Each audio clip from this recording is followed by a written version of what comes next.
Frames launched, I don't know if I have ever seen a community so excited about a new feature. Not a dividend. It's a tale of two clans. Now, your losses are on someone else's balance sheet. Generally speaking, airdrops are kind of pointless anyways. Unnamed trading firms who are very involved. ETH is the ultimate concept. DeFi protocols are the antidote to this problem. Hello, everybody. Welcome to the Chopping Block. Every couple of weeks, the four of us get together and give the industry insider's perspective on the crypto topics of the day. So quick intros. First, we've got Robert, the crypto connoisseur and czar of Superstate. GM, everybody. Next, we've got Tarun, the Giga Brain and Grand Poobah at Gauntlet. Aloha. And special guest today, we have Ted, Farcaster fangirl number 1. GM. And I am Haseeb, the head hype man at Dragonfly. So we are early stage investors in crypto, but I want to caveat that nothing we say here is investment advice, legal advice, or even life advice. Please see choppingblock.xyz for more disclosures. Ted, welcome to the show. We are very excited to have you on because today is the Farcaster episode. And we wanted to get on somebody. Sorry, go ahead, Robert. No, I was just giving hype to the Farcaster episode. Yeah. Oh, okay. Okay, nice. So we wanted to bring on, so for the Farcaster episode, because Farcaster is a social media app, for those who don't know, it's kind of a Twitter, decentralized Twitter clone, I guess, clone? Let's call it a clone. It's a protocol. It's not itself the interface. It's a protocol, and many people can build interfaces on top of the Farcaster protocol. We wanted to bring on somebody who is a power user of Farcaster who could kind of talk about it from the inside perspective. And my understanding is that you are a big Farcaster super fan, booster. Talk to us about your experience of Farcaster, how you came across it, and what you do on there. Good question. I am a Farcaster power user. I feel like it's part of my personality now. And even like my Twitter username, like my Twitter display name is actually like Ted on Farcaster. And I've been doing that since before it was cool. But I actually got onto Farcaster, I think it was November 2021. So it's been a while. I was connected to Dan for some job advice. I was like, I'm thinking about going like full-time into crypto. What do you think? And got connected Dan that being way. Dan Romero, the founder of Farcaster. Yep. Dan Romero, founder of Farcaster. Co-founder is Varun. They worked together at Coinbase. And he was like, of course, like gave great advice and like kind of changed the trajectory of my life that way. But then also was like, I have this like social media, like decentralized social app. If you want to try it out, it's called Farcaster. I'll send you like an invite code. And this was in, like November 2021. I wasn't really on Twitter that much at all. I was more like Instagram. That's where my friends were. So I hopped on Twitter, and I think Tarun, you were there already. I think you were an early user. You might have churned. Yeah, I will say, like, one thing is, as much as you can dislike Twitter, every time you try a new thing trying to compete with Twitter, it's just hard to get the stickiness. But I have to say, super hard. Ted was one of the people who convinced me to continue trying to push on Farcaster. And yeah. And so what again, did early like, Farcaster feel like? What was like the Farcaster, 20? Okay. Yeah. It's like this funny trope right now where everyone's like, we're so early. And I was chatting and was like, I remember back when like you couldn't delete your casts. Like it was very, very early. Like you didn't know who was liking your cast. You didn't know who was deleting or who was like, you couldn't delete your cast. I remember before that, I was like, I got a like on my cast. Like I didn't know who liked it. I was like so excited. Every cast I was doing, I was getting a like. Turns out it was just Dan like liking my cast. So like, but it was super quiet. Like I think the first cast I ever did in retrospect is kind of cringe. I was like, hey, looking for some new Web3 resources. Like what direction can you point me in? And I was like on a platform full of crypto OGs who were like, what do you mean you're starting to learn about it? So it was relatively quiet. And then what was the vibe though? What was what was the thing driving the community at that time? What were people talking about? It was very technical. Lots of founders on there. And then I think into 2022, it more and more people started onboarding, and I think people began to find like a community. And so it was one place where I could ask a question and then get responses back.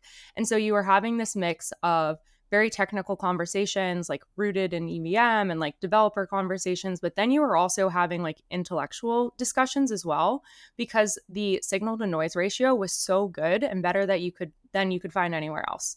So that was just like one thing to me was like, okay, great. I could try doing this on Twitter, but I wouldn't be able to have conversations, or I could try doing it on Farcaster and actually get good feedback and like develop connections with people that I wouldn't get to do anywhere else. And so I think that like one of the memes, or like I guess it's a feature and a bug, it depends on who you ask, is that Farcaster is like so nice is what people say. And I think it just comes down to like early Farcaster community when it was like less than 1,000 users, even less than 10,000. It was like how you would treat your neighbor and like how you would treat people that you would like see in person and like interact with, even if you didn't agree with them or disagree with them. So that was the vibe. And then also like everyone was very bullish in general. So like there were no grifters. There were like, yeah, zero grifters. If you were like bullish on crypto generally in the bear market, like you stuck around, like everyone was there, where I felt like on Twitter it was like very superficial. Yeah, exactly. And for me, like as somebody who was really like rolling up my sleeves and trying to understand for like the crypto ecosystem, having come in like 2020 instead of like, you know, most of those people were 2014, 2015. I basically had like the steepest learning curve that I was able to tackle, because I was surrounded by like some of the greatest, most authentic, just like very, very experienced and knowledgeable people who had been working in crypto for a long time. And they were like incredibly welcoming to those of us who didn't have the same background. And so I think also you'll meet a lot of people on Farcaster early days who weren't working in crypto, but all of a sudden have a completely different perspective on crypto because their access point were like a high concentration of really incredible builders. So that's like what I would say early vibes were. But it was quiet and like it wasn't as boring. It wasn't as spicy as Twitter whatsoever. I still spent some time there, like on Instagram. Like, yeah, there wasn't too much going on. Yeah. I would give my view was like, I kind of felt like it had this, the difference between crypto and Web3 is like very much delineated between Twitter and Farcaster. I feel like toward the end of 2021, at like the peak of the NFT bull market, there was sort of people who were like, I really like NFTs, but I don't like the Suzu tweeting about buying every art box thing type of thing. And all those people moved to Farcaster. And in some ways, I call it the, as Ted said, feature or bug, but the cult of toxic positivity sort of definitely exists within Farcaster. But interestingly enough, if you just like look at the actual users, compare it to some of the other Twitter spinoffs like Blue Sky and things like that, it had really good retention of its users, because it like really focused on this one user group of like people who like things on chain but aren't just traders. I think the interesting thing about like how they've had this huge growth in the last few weeks, which is why we're talking about it, is they added an extensibility layer for programming your posts, and you can have like games in your posts, you can have meme coins in your posts, and that sort of brought some of the crypto Twitter energy over, in the sense of, which is why I guess you're getting spammed right now. And it's crazy. So maybe do you want to walk us through what frames are, and like if you were to like ELI 5 frames? Yeah.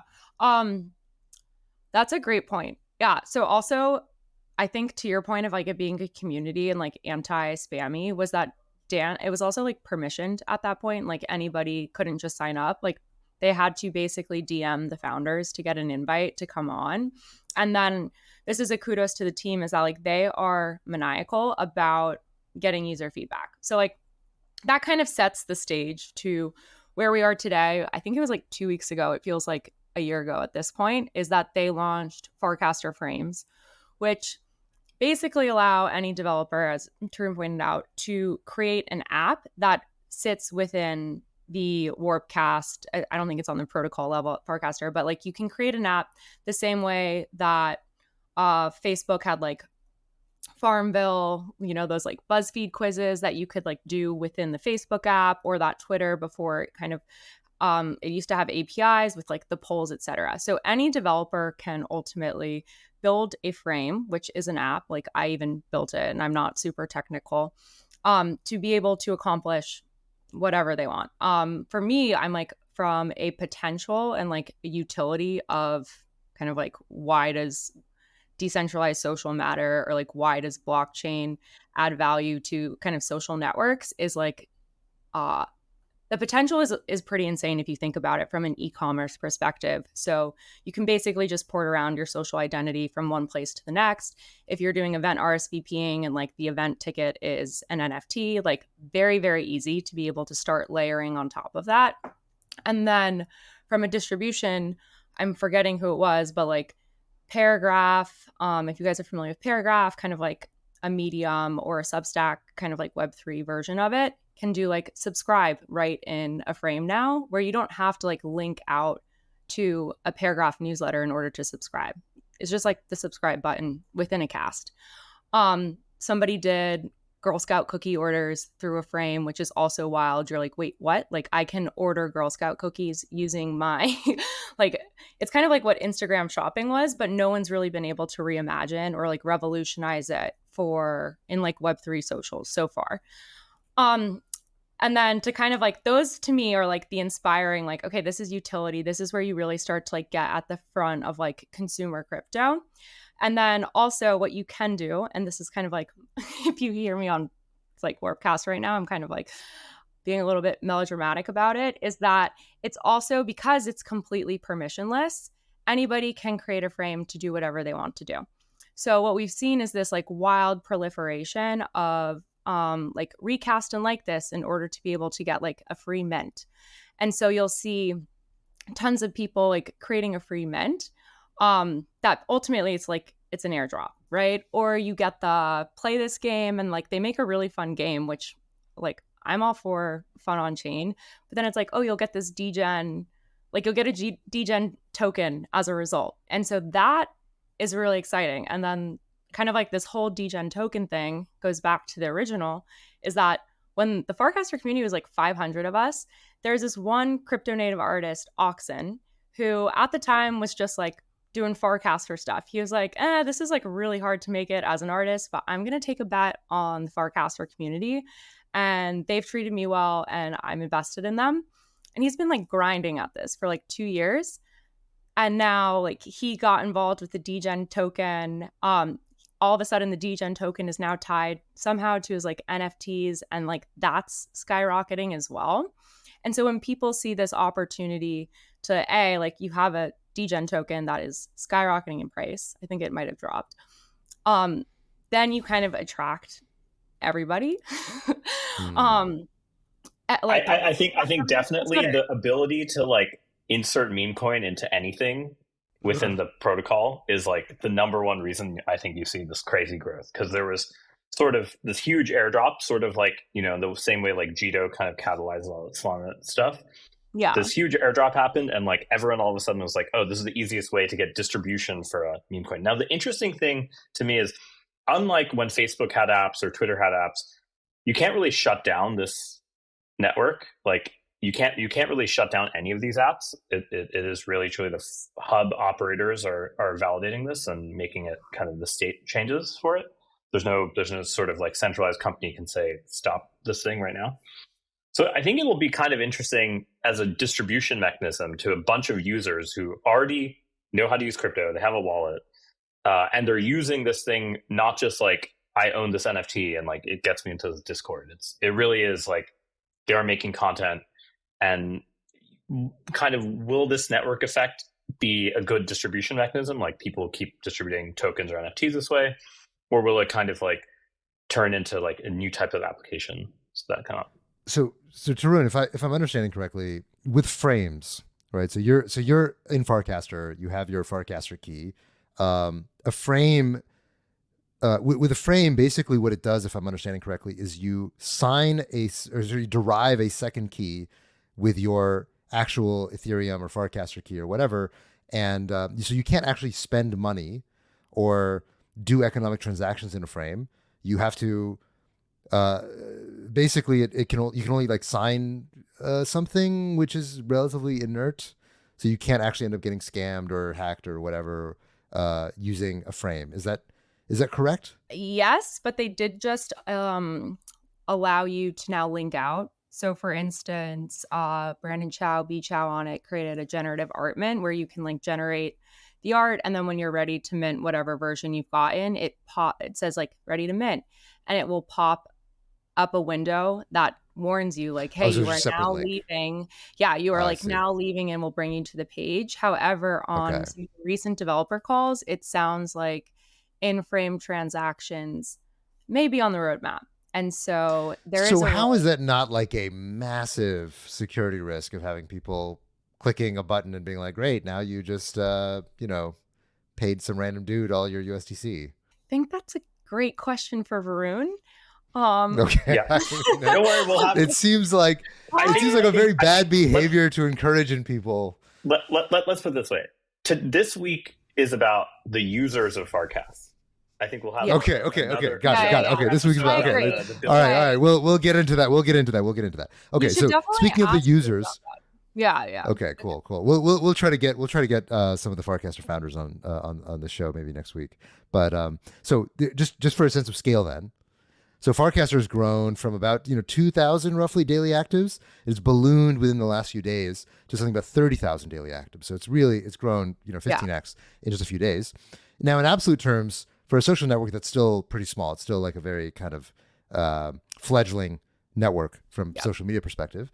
But with this massive influx of users, what are these new users like? How has that changed the vibe of the network to 15x in overnight? Haseeb is asking if there's a vibe session, which I'd say is there a not vibe quite. Or just a vibe shift. I mean, whenever new people enter space, there's always a vibe shift. So I think there's multiple vibe shifts that have happened. And like the first one was when Frames launched. I don't know if I have ever seen a community so excited about a new feature ever. So they've been announced like releasing new features.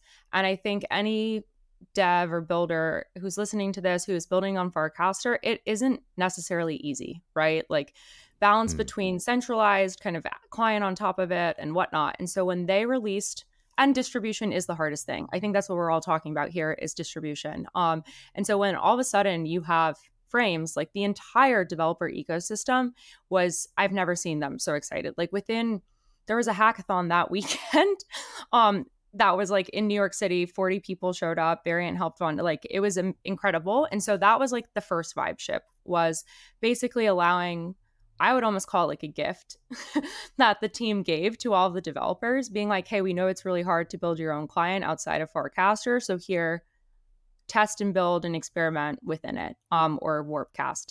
So like that was a vibe shift number one. And that's what really took off.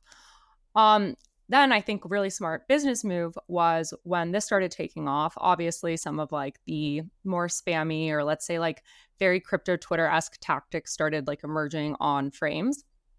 There was a good business decision in that the team was like, okay, we have a lot of interest right now. Everyone's talking about Frames. It's kind of trending on Twitter.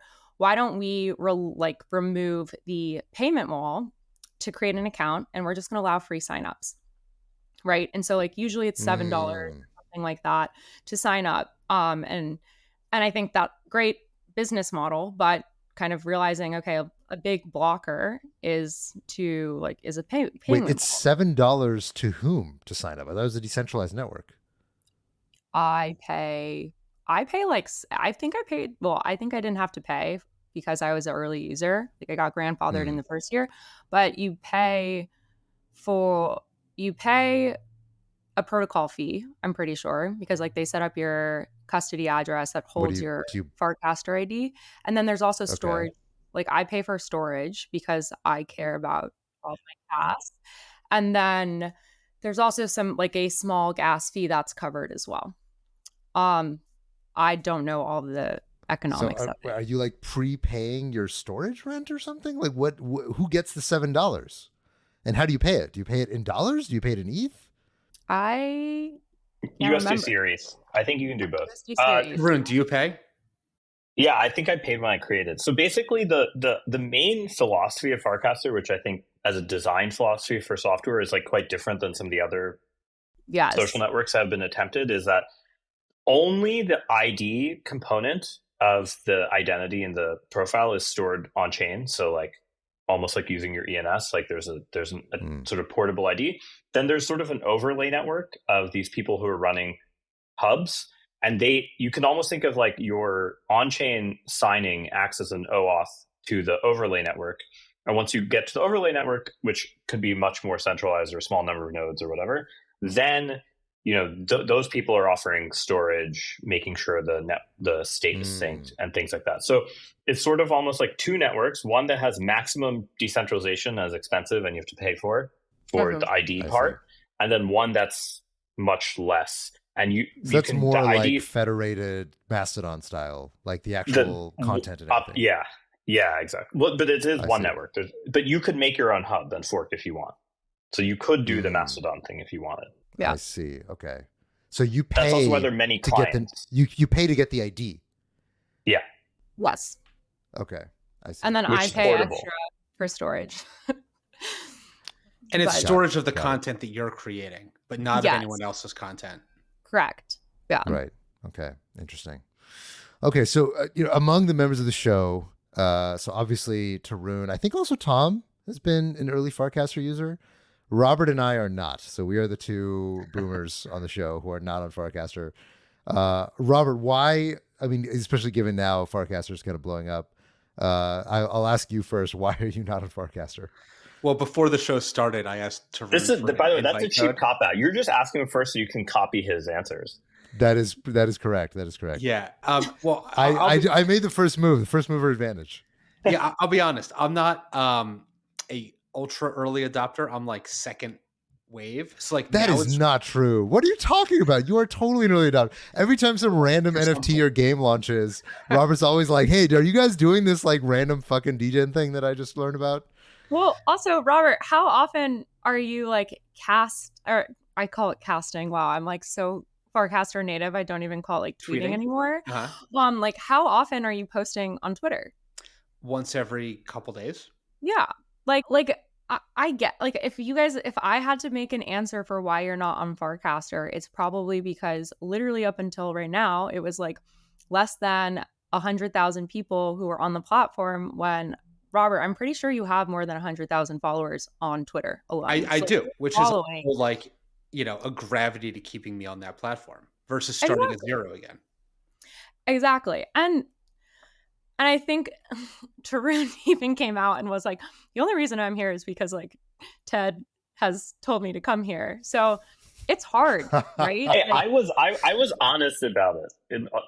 But then I started doing this thing where I started using my Farcaster to write things that I didn't mind totally being public, but I didn't want telling the entire world immediately. And then I got in trouble for some of those, and some Twitter armies came after me. So I was like, I like the Twitter idea armies of, like, came after you for your Farcaster posts. Yes. My Farcaster posts that the content is shall not be named. You can go find it on the internet. Yeah, but like you probably if Robert's like, hey, I have distribution, like I get access to what I want to access on my following already on Twitter, I understand why he might not want to pop over to Warpcast or Farcast or any client there, right? Like why put in the effort? So that's like one reason. And then also it's hard. Like the switching costs is hard. And I don't think even for me, like Warpcast isn't my only social media. I think Tarun said this at the beginning. Like when you're using social media and when we're so used to it nowadays, like it's kind of it's hard to form a new habit unless there's something about it that keeps pulling you back. And for me, that is a sense of community and like the opportunity to be intellectually curious. And I think it's funny, Tarun's like, oh, the Twitter army came for me. I'm like, I have a channel on Warpcast that is exclusively for controversial topics and conversations where like no one is ever going to come for me, no matter how politically incorrect an opinion is. And like that's okay. And so for me, that's like what my so what is, and like that's what my purpose is, in addition to kind of like my larger beliefs about like decentralized social, etc. But again, like there's a activation energy, and then there's the distribution problem, which again, we were going back to vibe shift. Like by allowing anybody to sign up for free, as long as they have, I think, a phone number, and the phone number was really key to like reduce more spam than what might be there. Um, you're allowed, like, the Farcaster team basically just scaled protocol by an insane amount, kind of pressure testing it. And then also, because it's still relatively small, and I think this is the issue with like Threads or Blue Sky, Mastodon, whatever, is that it's still like only 100,000 users. Like they are still very, very close to the users themselves and already know our pain points. So from a spam perspective, within one day, like channel spam was pretty much addressed really quickly. Within 2 days, like your main feed spam completely addressed. And now like today, they've completely solved some of the notification spam as well. So back to the point of like, they're kind of showing like, yes, this can be permissionless. And here are different ways in which we can, let's say, incentivize new behaviors that are way past the point of designing a solution for on other social media networks. And personally, that I think like Lens or Mastodon or Threads less so because it's like tied to your Instagram identity, have kind of like dropped the ball on. Can I interject one very elementary question? Yes. What is the difference between Warpcaster and Farcaster? Farcaster is the client, and Warpcast is Farcaster is the other way around. Yeah, Farcaster. I was like so 10 steps ahead of what I was saying. Farcaster is the protocol, and then Warpcast is the client on top of it. Same way that email is a protocol, and like Gmail or Yahoo Mail are the clients on top of it. That is the easiest way to describe it, I believe. So Warpcast is like by far the dominant client, and that's the one that the team itself, like the original founding team, maintains, right? Correct. So I remember, so BitCloud is kind of one of the, BitCloud is sort of more of a predecessor of FriendTech, let's say. It's kind of more financialized than Farcaster, which explicitly is kind of more pure social and less doesn't really have a financial. But Frames allow financialization. Yes, in a kind of roundabout. I can Merkle drop everyone. Nowhere near as intrinsic. Yes, you can. I can Merkle drop you. Sure, you can do that. On no, Twitter. I get you. No, I get you to sign something with your public key, and now I know you're active. Right. Well, with this delegated key, right? Like not your actual Ethereum key. But I can find the mapping. Like that's that. Oh, okay. Yeah. The reason there's all the crypto degen traders joined Warpcast is because they want these airdrops started happening. Yeah, they want these airdrops. Right. So okay, so it feels like there's two things happening here that I guess I'm curious about and we want to poke at, and maybe we'll come back to this when we bring on one of the co-founders. So the first thing is that it seems like a lot of what this big massive growth on Farcaster has been airdrop farmers. Is that a lot of people realize that now, especially the early addresses, like this kind of first generation of Farcaster users, are prime airdrop material. They're getting lots and lots of airdrops for just meme coins and random, crazy whatever shit. And so it feels a little bit like Celestia in that people realize that like, okay, this set of token holders or this set of users is just going to be getting a cycle of airdrops. And so get on there so you can get all your airdrops, and the earlier the better, and just have some engagement so that you're airdrop ready. So this seems like one thing that's happening. Like, I don't know how much of the behavior of the new influx of users is this, as opposed to people who actually want to hang out and like join a community. But it seems like there's a lot of financially motivated people who are, I'm here for the airdrop. So that seems like one thing that's happening, and not literally the Farcaster airdrop, but as Tarun mentioned, all the other meme coins and other random dog shit that is going to be airdropped to the idea that frames make it easy. One thing people promised in 2021, which I always at that time thought was a little preposterous, but like people were really like, oh, look, we have these high value NFT collections. We basically have free customer lists of like who we should sell to, right? Like the Cole Christie's Yuga Labs diamond thing, right? Like, was it a punk? I don't know. Lesher knows more about this type of stuff than I do, but whatever. The whole like Tiffany's made that little like logo, the little pendant, whatever, and you had to have it to buy it. like everyone always talked about like the customer being like easier to find with NFTs, right? Like they own this thing, they're part of this community, like, oh, you should be able to market to them, whatever. Yeah. That always seemed a little bit crazy because a lot of those people were purely speculating. But I think the interesting thing about Farcaster is it started explicitly non-financial, opposite of Friendtech, opposite of BitClout.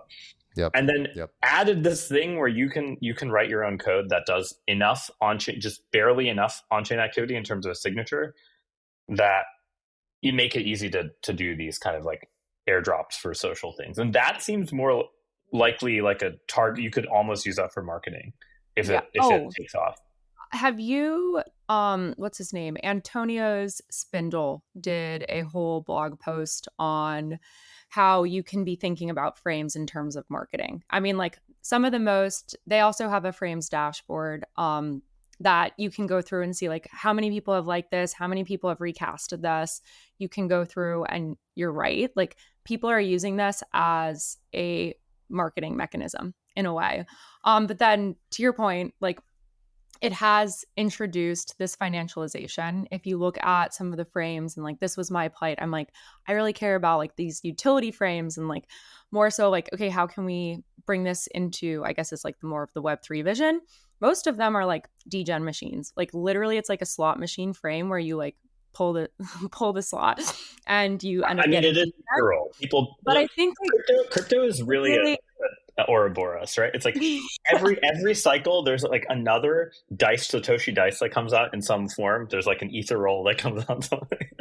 Yeah. Like all these gambling games, if you give enough programmability, they immediately show up, which is like that's crazy, right?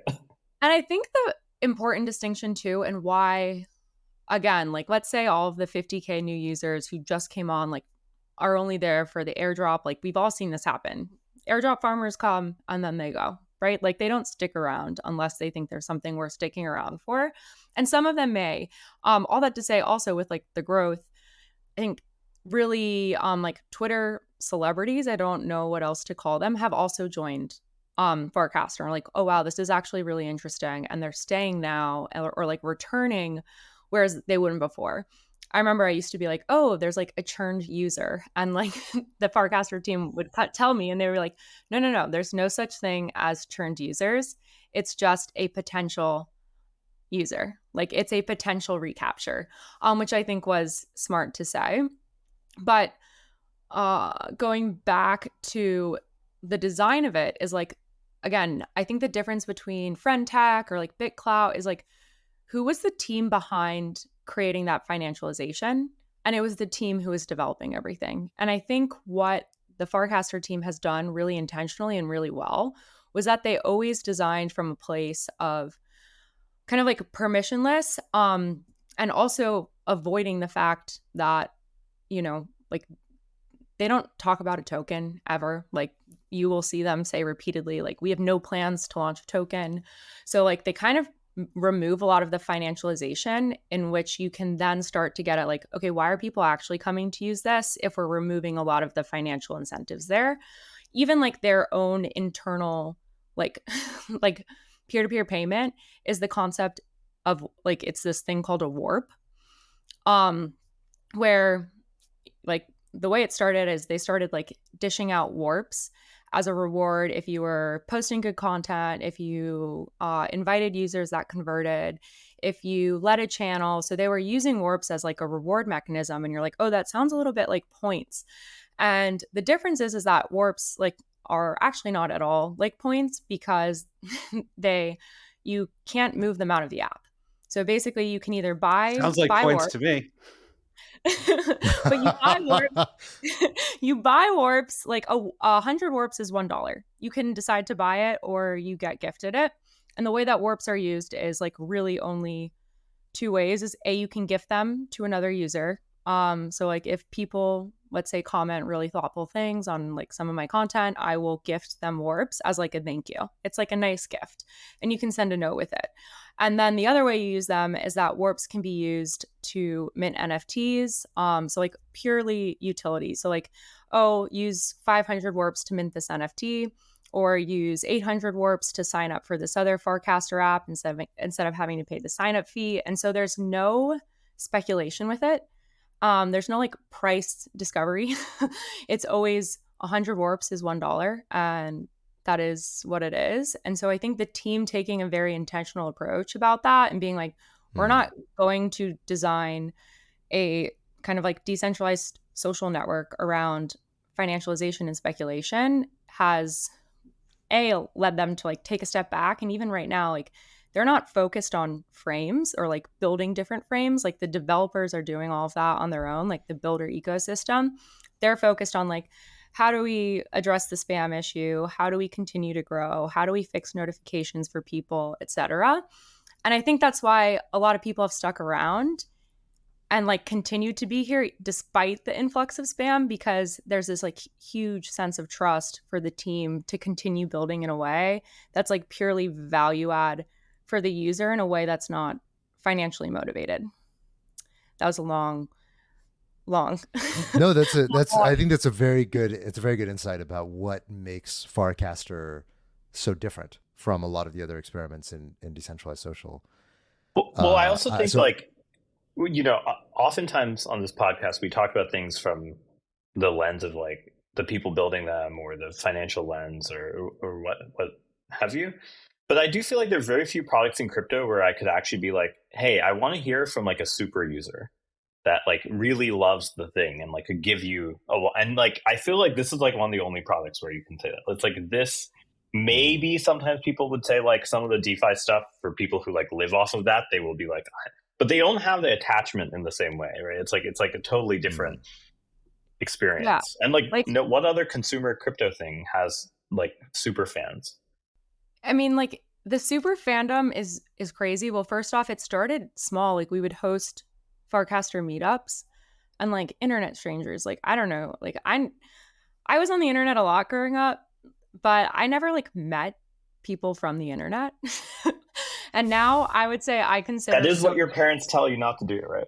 Exactly. Yeah, like, they used to tell you not to do that. They used to tell you not to do Everyone tells you not to do it. And now I would consider some of like my best friends today people who I met from Farcaster, who've just like I've continued to see or continued to like, you know, build friendship with, which is super nuts. But like the thing that is the most nuts is last year, there was like a FAR conference, or FarCon is what we call it, completely decentralized. The Farcaster team had no involvement in planning it, doing anything. It was like fully grassroots, and 100 people showed up. And then this year, someone was like, oh, I want to do it in LA. Ted, help me out. And so I just kind of like raised my hand and said I would do it. There are 600 applications that already came in of people who are willing to fly all the way to LA, pay a $200 ticket price, and hang out for like 5 days with other Farcasters exclusively. And like, we understand like when we think about ETH Denver today, yeah, it's huge, but like what was it back in like 2018? I don't know. But the fact that like this small ecosystem has people like the reason I was on Farcaster or Warpcast in the first place when Tarun messaged me was because I was like responding to all these requests of people being like, can I come? Can I get on the list? Like months in advance. It's not until May. And like people are like losing it. And so there is, I don't want to call it like a cult following, but I think it's managed to bring together builders, consumers, and just like a really interesting dynamic mix of people. Also with the introduction, I think, Haseeb, you called it at the beginning. You were like, oh, it's like Twitter. I think a year ago it was exclusively a Twitter comparison. And now I would say it's a mix of Twitter and Reddit because they have channels. So like think of channels as subreddits. And so the best way I can describe this in terms of like who's on this platform and how is it interesting and dynamic and different is that there's a food channel, like everyone loves cooking, whatever, not everyone, but like people like food.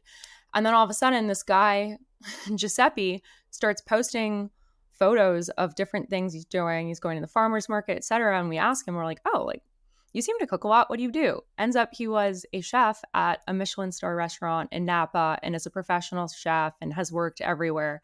And now he kind of like, you get access to someone who you would never have access like that before. And so the food community is like really strong in on Warpcast right now, like due to this channel where you're able to go and then find people who you instantly have a connection or like shared interest with, and communicate about that specific shared interest. So like the discoverability helps with channels, and I think the way you can do it is like find your community in a way in which like you go to channels and there's an LA channel. So like think about all those people who never would have hung out otherwise are now like, okay, let's talk about LA things. And like there's a book club that we do, there's potluck now. And so it did start as a Twitter. It is a real community, unlike a lot of crypto communities. With that's the thing that really jumps out at me about Farcaster, and I think it's true of Lens as well, is that these two communities, they really have a soul at the center of it, and that's actually quite rare in crypto, right? A lot of the things, like decentralized social, is very, very old. You know, I think the first thing that I can remember, what was the thing that Justin Sun acquired? BitTorrent? What was it called? No, it was one of the many things he acquired. No, the one that tried to kick him out, like they tried to fork Steam his It. Steam It. So like Steam It is like super OG decentralized social. It was one of the ones where like if you get upvoted a lot, you get paid in Steam tokens, and like you can make money by being very social. And then of course there's BitCloud, and there's BitCloud, which has become DeSo, and there's a bunch of friend tech. Obviously, there've been many different plays at trying to create these decentralized social that integrate money in some way. Mm-hmm. I think the difficulty that most of these platforms run into is that they tend not to have a soul. That's the best way I can describe it. Is like it's hard to kind of put into word. Well, you can talk about the incentives and the race to the bottom and like the blah blah blah, but I think the easiest way to encapsulate that is that there is not this like beating heart at the center of just people who are in it for the love of the game. Yeah. Who are just like, I just want to build an awesome community and like hang out with my friends. I think there's definitely some truth to that for both Lens and Farcaster. I think they just like attracted two very different types of initial users.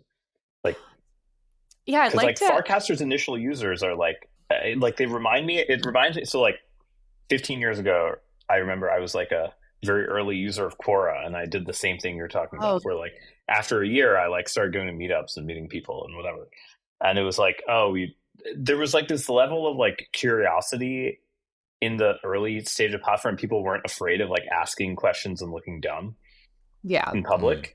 And I think Farcaster has that, whereas I feel like Lens is going more for like the vibes like type of play. Like it's like a totally different type of person, but they both are, like you said, both seem to care a lot about their community. Yeah, it's interesting. I'd love to hear your perspective on Lens, because I think Lens, again, I have a big distribution. I don't know what my follower count is at, but I have a good distribution platform on Farcaster.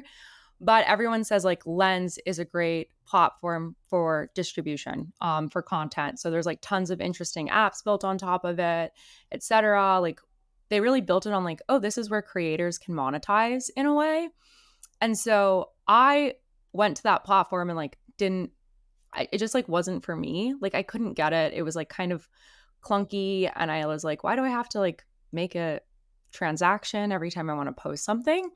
Whereas for me, I value as a user, and like, again, I approach all crypto consumer applications just as consumer applications. Like that's always what I approach it as. And I'm like, is this a good consumer app? Like, how does this compare? I kind of like try to remove the crypto from it. And I care about like dialogue and connection. And like, that's what Farcaster's value proposition to me was. Whereas like Lens was like, we can help our creators monetize. And I was like, well, I don't consider myself a creator. So like that actually doesn't appeal to me. And I think if you think about social media generally, like if you look across platforms, only 1% of users are actually creating content. 9% of users are engaging with that content. And then 90% of users, like the remaining 90%, are just lurking, right? Like think about how many Reddit lurkers you know.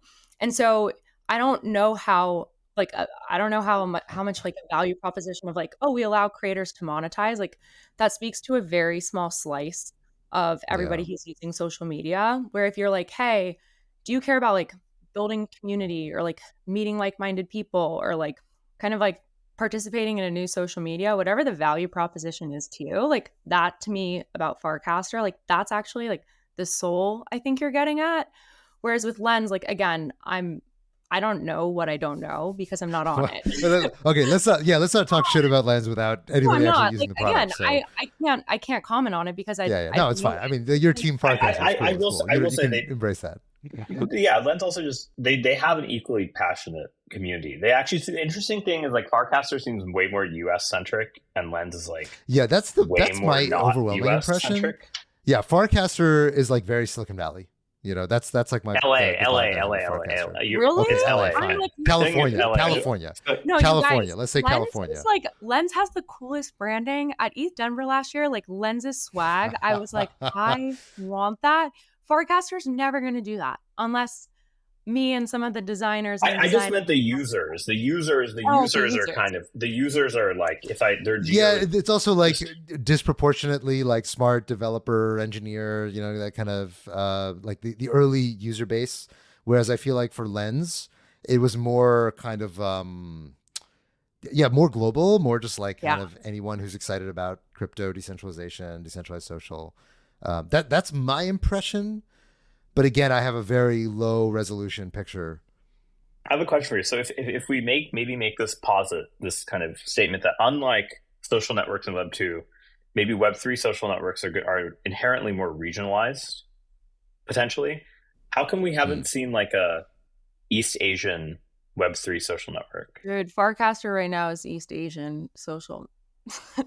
Like if you look at, I know there's a lot of. I'm sure the new generation of airdrop farmers, 100%, yeah. That's where they're coming from, and I think it's interesting because, like, I don't know, you have to go into the channels and like these are it's a social media platform, unless it's like a Instagram where it's like purely aesthetic and visual.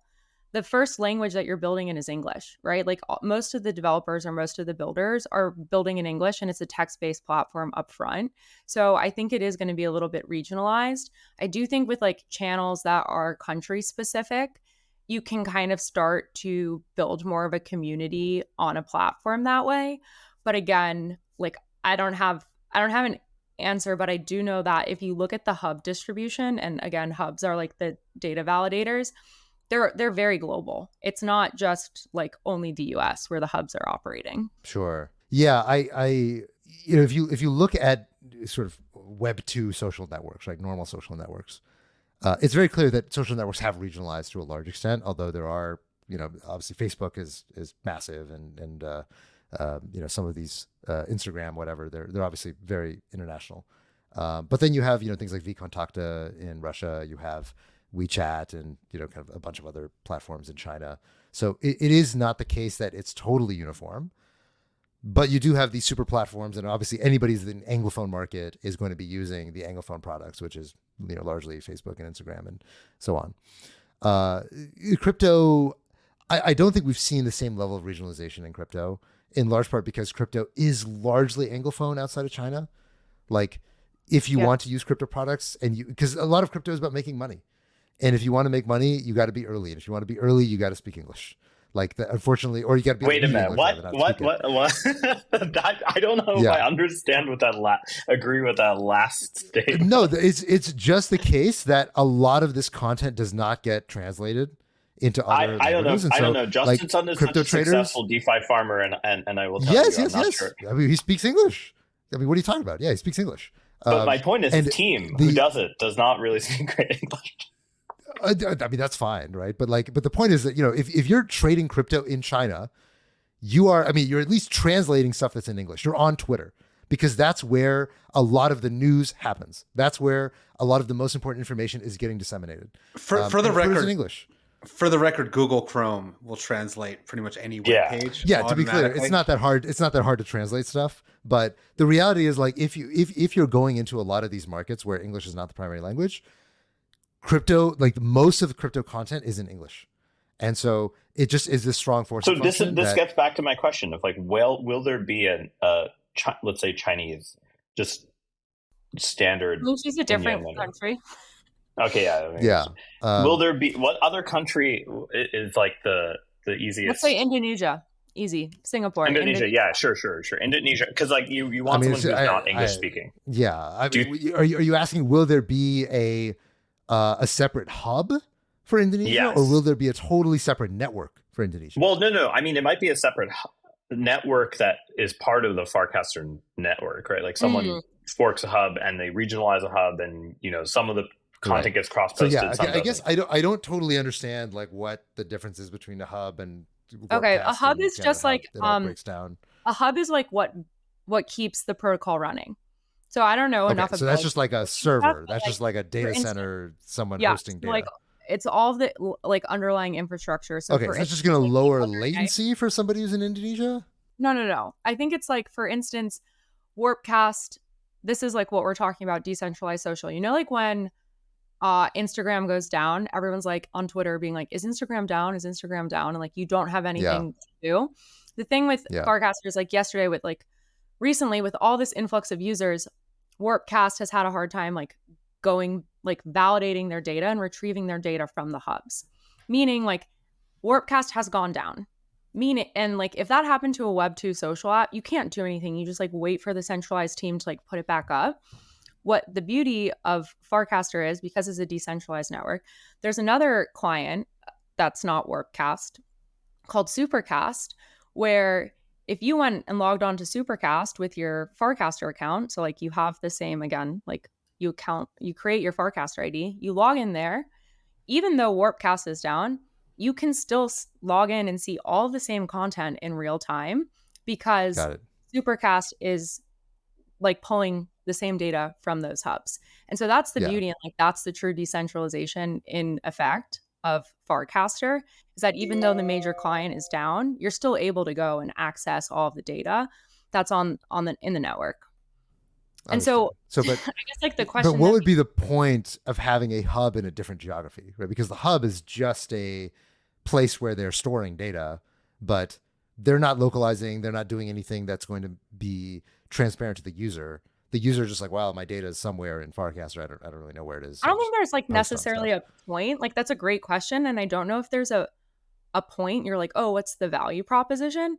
Like I don't think it's necessary, but I do think if you look at a map, I just think it speaks to the decentralization and like the globalization of it when you see that hubs are everywhere and not just confined to one country. So like again, it's not a necessity, but to answer your question, I have an idea for why you would want separate hubs, which is suppose each of the Farcaster say zones, I'll call them a zone. Let's just suppose that they have some way of communicating with each other, well, like Mastodon.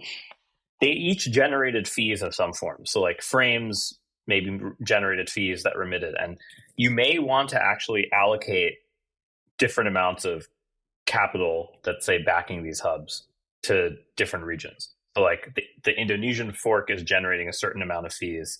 It may, and maybe people are staking eventually to run hubs. Yeah, you could imagine that something like that happen. Yeah, there is a company called Nanar. It's kind of like Neymar. But they basically have created a way to make running hubs a business. And so what they do is that a developer can pay them like $9 a month, and basically they get access to all of the hubs because each hub gets like an API. So it makes it easy to be able to call and return all the data from the network. And so they've been able to scale it. And I think, Tarun, to your point, is like, oh, why is it important if other countries have it? Like you can imagine if Nanar is running 90% of the hubs, that makes you question like, okay, what if like Nanar decides to be a bad actor? They won't. I trust them, but I think that's a good point. And of course, they're making fees somehow from the developers paying them.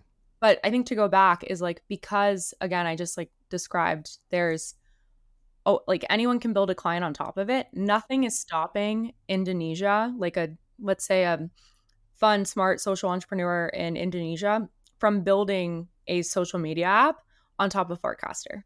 So someone can do that, and like the entire, like all Indonesian users. That makes sense. That.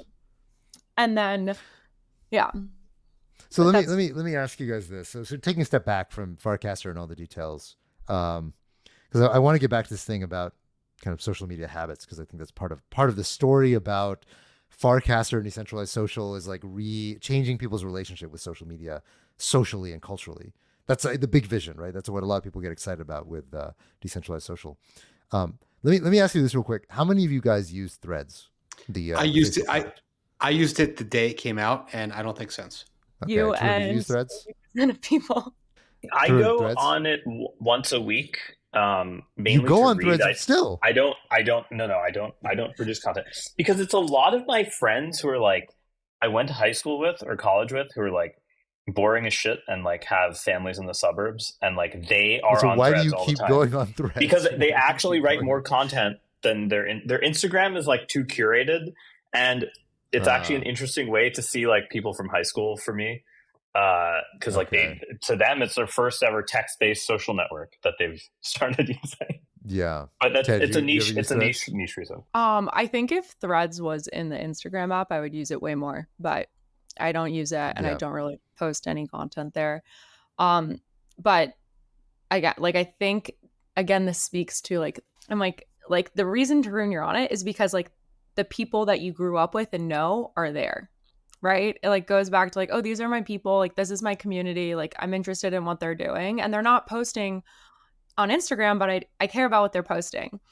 So I just think that that's interesting. And I also agree that Instagram has everyone thinking about like curated feeds and like, what should I appear to look like versus like exactly. I think Threads Yeah. newsfeed also is like clearly gated in the algorithm is like clearly about like only showing you content that you're going to agree with, whereas Twitter is like only showing you content you disagree with because like its engagement model is like that. Yeah, and and the problem is you have this like this what I call the cult of toxic positivity effect of like, oh, you only see these things where everyone is like wag-meing themselves.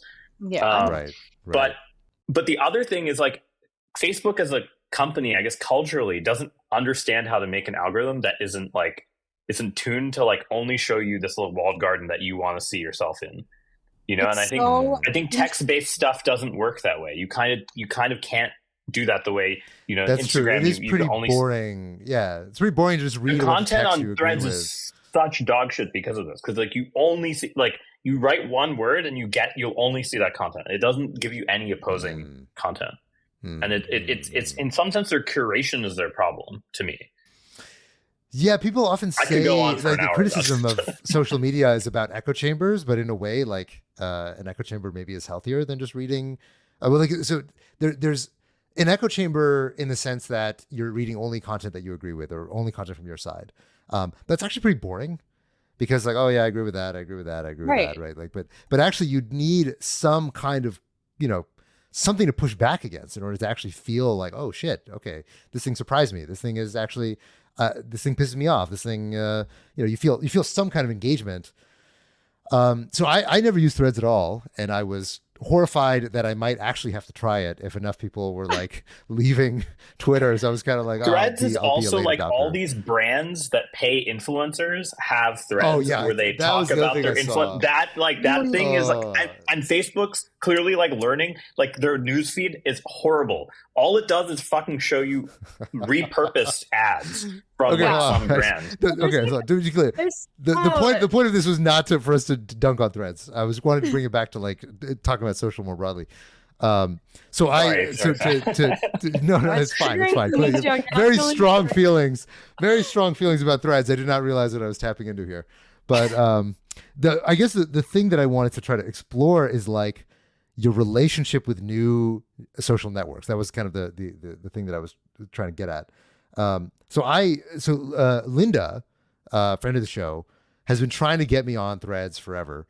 On Threads. Farcaster. Farcaster. I was about to. Sorry, I'm moving slow. Sorry. Let me take a second. You guys are riling me up. She was trying to get me on Farcaster for a long time, and obviously Linda, she's dedicated herself. She's trying to build a startup on top of Farcaster, so she's very engaged in the community. She's been trying to get me on Farcaster for quite a while. I guess I'm somewhat like Robert, although Robert thinks he's more like Robert than he actually is. I think Robert's actually a super early adopter of stuff. I'm very much a late adopter in that, and it's part of the reason why like I'm a terrible VC when it comes to social or consumer. This is like, why you're in crypto? Because you're such a late adopter? I'm a late adopter on You can't consumer. be bottom decile if you're in crypto. Yeah. I'm definitely bottom quartile on consumer, right? I'm definitely bottom quartile on consumer. Okay, for consumer, maybe I buy that. Yeah, for consumer, I don't like using new products, right? It's just not my thing. And the thing is, like, when I was younger, it was very different. I think when I was in my early 20s, or even like when I was a teenager, I was trying, I loved being part of communities and like being super active and engaged and like meeting new people and friends and content and blah, blah, blah. Like that, like what you guys are describing is exactly what I would be spending all my time on if I was like 19 years old, stuck in Texas, on the internet, like way too much. That was like my upbringing, was joining these small communities and being like contributing and trying to be a part of a new vibe. Now I'm like fucking old and boring. And I'm just like, like I see Twitter as like this big gladiatorial, just like fucking war zone. And I anytime I post anything on there, I was like, great, I'm ready to fight. Like, let's go. And the idea of like this kumbaya, wonderful place where everyone's nice, I'm like, oh, what's the point of that? So I think, if Farcaster really gets to a scale where I'm like, okay, in order for me to continue to be a part of the conversation, I need to be on Farcaster. That would be the thing that would get me to go there. But yeah, I think I'll more controversy, more confrontation, more differing opinions. Yeah, it's like if I felt like the most important conversation is happening there and I'm missing it on Twitter. Twitter is just like the unwashed masses of, just degens and I don't know, NFT flippers. Yeah. If that's what it felt like to me, then I'd be journalists. Right. I mean, Twitter really started from journalists, and I feel like that's still its main right. Like, personally, I agree with you. Like, right now, I would say Farcaster is operating much more like a social network than social media. And I think a lot of the confrontation that you're like, oh, this is like really interesting and I want the spice and like I want to go to war and I want to like fight for my ideas. That happens a lot like once we get to social media scale. And going back to like what do I feel about like Web 2 social is that there's no platform that does both. So like Snapchat, like everyone, like Gen Z is using Snapchat like no other because it's a messaging platform for them. Like they've used it exclusively for messaging. That is a social network. That is not social media. Whereas like Instagram, all of that advertising, all of that kind of like BS, that's purely social media now. I think some of like the messaging and stories is more social network. So I hear you. And I think where Warpcast is right now, it's still in the social network phase. And it will not hit social media phase until it does have like 1 million active users, right? Like otherwise, like it doesn't make sense for any like news platform, etc., to go there. That being said, I'm like, I think it's worthwhile right now to like start building your audience there and at least like having an account and doing that because of course, like I'm on the show because I'm a super user and a super fan is like, I fundamentally believe that like the team can scale it to be 1 million active users, 100 million active users, and it will get there. But I agree, like until it's at that level, like it's not a social media platform where you're going to be finding the latest and greatest news. Like when OpenAI happened, everyone was just taking screenshots from Twitter and posting screenshots on Farcaster. Granted, I liked my conversations more on Farcaster, but yeah. So I think a funny thing is, given the success of the Trump NFTs, I can imagine that there'll be a Fox News airdrop on Farcaster. Of what? What? Why? I mean, just because, like, I think this idea that frames our platform can't kick you out. You can airdrop anyone, and like, if you're shameless enough, you'll do it. I could see that combo happening. Sorry, and you're saying that Fox News is going to airdrop tokens to Farcaster users? That's a sign of success. If Farcaster makes it, that's going to happen. Okay. That's my. Is it? Wait, all right. I don't know how you got from where you started in that sentence to where you ended, but I'll take that as a. I guess what I'm saying is like media. If I think about like the Facebook versus Zynga fight. So that's sort of the first platform deplatforming of like a similar thing, right? Like Facebook had this application layer, the biggest application on there started making a bunch of money. Facebook was like, fuck you, we're going to restrict your thing. And then they had to like come to some agreement.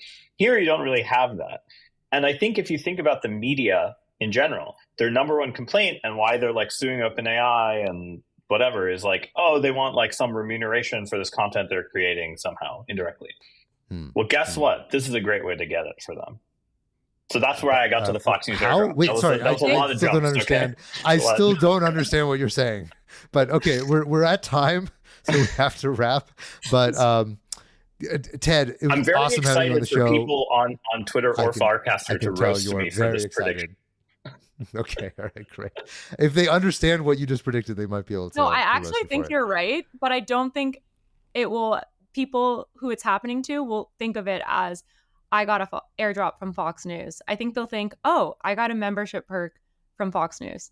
Like I think in the way that Warpcast is being built in Farcaster, that it will just be the same Web 2 language, but behind kind of the scenes, it's the quote unquote airdrop.